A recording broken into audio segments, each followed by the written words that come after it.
Christmas పాట దేవుడిచ్చారు, పాడేసుకున్నాం. నూతన సంవత్సరం క్రొత్త కీర్తన ప్రభు ఇచ్చారు, పాడేసుకున్నాం. ఇక మార్చి నెలలో గుడారాల పండుగలో మెయిన్ ఆల్బమ్ ఉందా? దానికోసం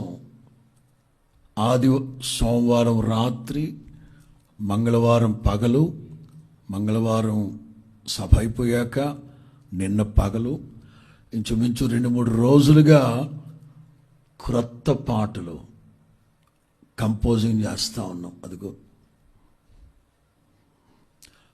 కొత్త పాటలు కంపోజ్ చేస్తూ ఉన్నాం 2-3 రోజులుగా. దేవుని కృపను బట్టి ప్రార్థన ఆలకించిన ప్రభు ఇప్పటికే ఇంకొక